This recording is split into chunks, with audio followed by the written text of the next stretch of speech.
주요 정치 이슈를 다루는 매일 챙겨봐야 할 뉴스를 시작하겠습니다. 더불어민주당과 군소야당들이 참여한 4+1 협의체의 고위공직자범죄수사처 공수처 설치법 수정안이 30일 국회 본회의를 통과했습니다. 국회는 이날 오후 본회의를 열어 4+1의 공수처 설치법을 표결에 붙인 결과 재석 176명 가운데 찬성 159명, 반대 14명, 기권 3명으로 가결했습니다. 이에 앞서 바른미래당 권은희 의원이 발의한 공수처법 수정안은 한국당 의원들이 퇴장한 가운데 재석 173명 가운데 찬성 12명, 반대 152명, 기권 9명으로 부결됐습니다. 또 이에 앞서 한국당은 공수처법에 대한 무기명 투표를 요구해 투표 방식에 대한 표결도 이루어졌으나 민주당과 범여권의 숫자로 밀려 부결됐습니다. 이후 한국당 의원들은 본회의장에서 퇴장하고 전자투표 방식으로 공수처법 표결이 진행됐습니다. 국회의장이 민주당과 4+1 협의체와 한편이 되어 쪽수로 밀어붙이니 어쩔 도리가 없이 선거법과 공수처 모조리 통과되는 과정을 구독자님들은 똑똑히 지켜봤을 겁니다. 그동안 민주당을 주축으로 4+1 협의체는 검찰의 기소권 독점 횡포를 막겠다면서 공수처 정당성을 주장했지만 오히려 공수처의 권한으로 기소권과 수사권 그리고 감찰권까지 모두 주는 괴물을 탄생시켰습니다. 이런 자유민주주의 체제에 어울리지도 않는 괴물 공수처에 찬성표를 던진 작자들을 반드시 기억합시다. 그동안 언론을 통해 공수처 입장에 반대 소신을 밝혀왔던 국회의원들 실제 표결에서는 어땠을까요? 바른미래당에서는 박주선 의원이 소신대로 반대표를 던졌지만 주승용 의원은 공수처 반대 입장과 달리 정작 표결에서는 찬성표를 던지며 이중성을 보였는데요. 바른미래당 소속 의원들은 주승용 의원을 제외하고는 모두 반대표를 행사했습니다. 민주당 내에서는 공수처를 반대하던 조응천 의원이 실제 표결에서는 찬성한 가운데 금태섭 의원이 유일하게 기권표를 던졌습니다. 이에 대해 홍익표 수석대변인은 당론으로 결정된 사안의 기권의 유감이라며 지도부가 향후 대응을 검토하고 판단할 것이라고 밝혔습니다. 고민정 청와대 대변인은 30일 공수처 설치법이 국회 본회의를 통과한 데 대해 이 법안에 담긴 국민들의 염원, 견제와 균형이라는 민주주의의 이상에 비추어 보면 역사적인 순간이라며 환영 입장을 밝혔습니다. 고민정 대변인에게 하나만 물어보죠. 제왕적 권력의 대통령이 공수처를 가지고 누구의 권력을 견제하겠다고요? 그럼 청와대의 권력 견제를 누가 하나? 검찰개혁, 즉 검찰의 견제를 공수처가 한다고 하더라도 청와대의 무소불위 막강 권력 견제는 누가 하나? 국회가 할 건가, 법원이 할 건가, 검사가 할 건가? 고민정 대변인은 명쾌한 대답을 내놓길 바랍니다.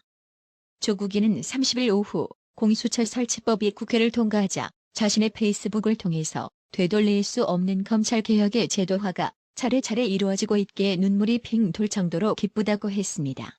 이에 한 네티즌은 조국이 기뻐하는 거 보니 공수처가 악법이 맞긴 한가 보다라고 일침을 날렸는데요.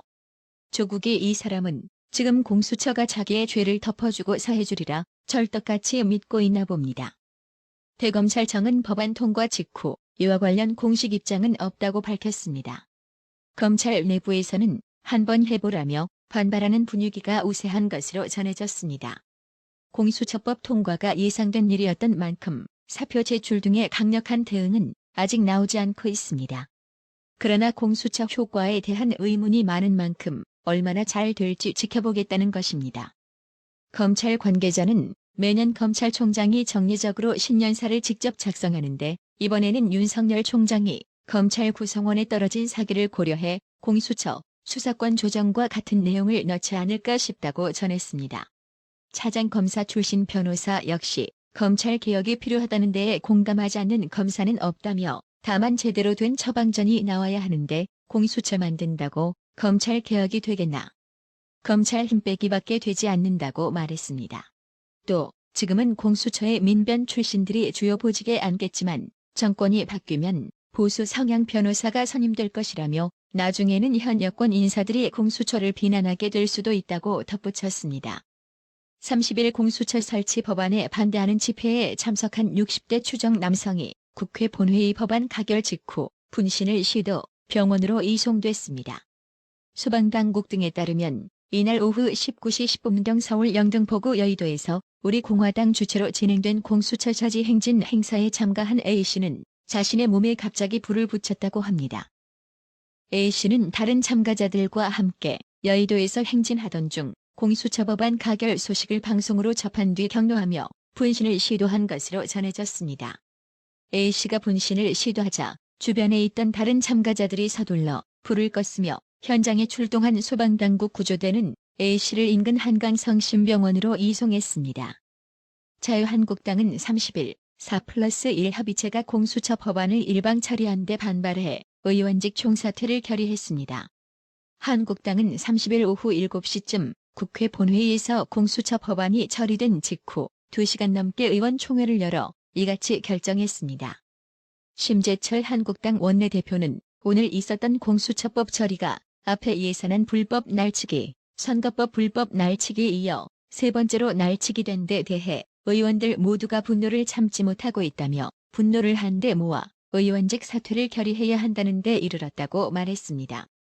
국회법상 국회의원 사직이 현실화하려면 본회의에서 재적의원 과반 찬성으로 가결돼야 하며 회기가 아닐 때는 국회의장 결재가 필요합니다.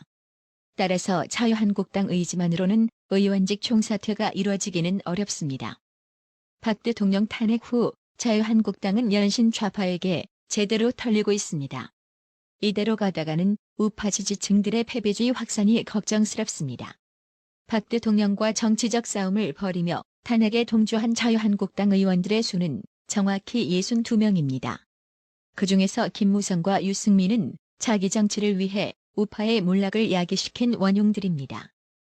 이들은 이제 와서 보수 통합을 운운하며 총선 승리가 무엇보다 중요하다고 외칩니다. 앞뒤가 맞지 않습니다.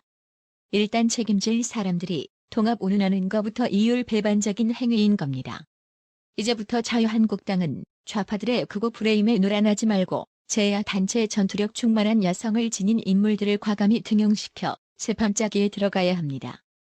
더불어민주당 중앙당 윤리심판원이 30일 임동호 전 최고위원에 대해 당직 자격정지 6개월을 의결했습니다. 임동호 전 최고위원은 청와대의 울산시장 선거 개입 사건과 관련해 검찰 조사를 받아왔습니다.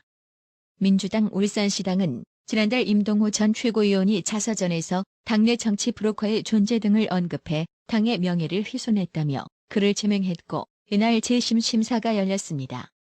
임동호 전 최고위원은 제명 결정에 대해 한마디로 임동호 제거 작전이라며 반발했습니다. 임동호 전 최고위원은 이날 오후에도 검찰에 출석했습니다. 그는 이날 오전 민주당 이해찬 대표를 면담하겠다며 여의도 국회를 찾았지만 이해찬 대표 측에서 거절해 국회 건물에 들어가지 못했습니다. 임동호 씨, 당신은 이제 팽당한 겁니다. 이제 앞으로 할 일은 국민을 믿고 진실을 얘기하는 겁니다. 임동호 씨에게 그런 용기를 기대해 보겠습니다. 30일 임동호 전 최고위 외에도 김기현 전 시장도 검찰에 출석했는데요. 울산시장 선거 개입 의혹과 관련해 세 번째 조사를 받은 김기현 전 울산시장은 지난 지방선거에서 자신에 대한 네거티브 전략이 있었다고 주장했습니다. 서울중앙지검에서 약 8시간 30분 동안 조사를 받고 이날 오후 11시 10분쯤 검찰 청사를 나선 김기현 전 시장은 추가로 확인한 송병기 울산시 경제부시장의 수첩 내용이 있느냐는 취재진의 질문에 울산시 정책 관련해서도 굉장히 치밀하게 송병기가 자료를 입수해간 것으로 파악이 되더라라며 외부에 공개하지 않는 내부 정보까지 다 송병기 측에서 입수해갔다. 때로는 방송을 통해서 나를 공격하라는 이메일도 봤다고 말했습니다. 김기현 전 시장은 송병기 전 부시장 측이 매우 강력한 네거티브 전략을 계획적으로 치밀하게 실행했다고 목소리를 높였습니다. 김기현 전 시장은 임동호 전 더불어민주당 최고위원의 공천 배제 의혹과 관련해서는 임동호를 경선에서 배제하고 단독으로 공천하기 위한 여러 가지 치밀한 계획들에 대해서 내가 듣거나 경험한 것들을 이야기했다며 그 당시 들렸던 소문도 있고 민주당 역학 구도에 대해 내가 알고 있던 평가들을 포함해 진술했다고 말했습니다. 특히 김기현 전 시장은 임동호 전 최고위원이 경선 포기 조건으로 청와대로부터 자리를 제안받았다는 의혹과 관련해 임동호 전 의원이 기존에 알려진 것 외에 다른 자리를 제안받은 내용도 노트에 나와 있었다고 말했습니다. 추미애 법무부 장관 후보자는 30일 오전 국회 법제사법위원회에서 열린 인사청문회 모두 발언에서 검찰 수사의 공정성에 대한 시비는 국민을 분열시키고 사회 전체의 불안을 가중시키고 있다며 윤석열 검찰과 대립각을 세웠습니다. 그러면서 그 어느 때보다 검찰에 대한 국민들의 우려와 걱정의 목소리가 큰 것이 지금의 현실이라며 이같이 말했습니다. 추미애가 또 국민팔이하고 나섰습니다. 문재인이 아니라 검찰이 국민을 분열시킨다고요? 네가 말하는 국민은 오직 자신들을 지지하는 사람들만을 일컫는다는 거 이제 우리 국민은 다 압니다. 그래서 잘못된 거 수사하지 말라는 건가요? 괜히 빙빙 돌려 말하지 말기를 바랍니다. 아마 추미애도 검찰이 우파 정권의 대통령들을 사정없이 수사했을 때는 잘한다고 박수쳤을걸요? 나라의 TV는 보다 더 양질의 컨텐츠를 생산하기 위해 자발적 구독료를 후원 형식으로 받고 있으니 많은 성원 부탁드립니다. 시청해주셔서 감사합니다. 구독은 꼭 눌러주세요.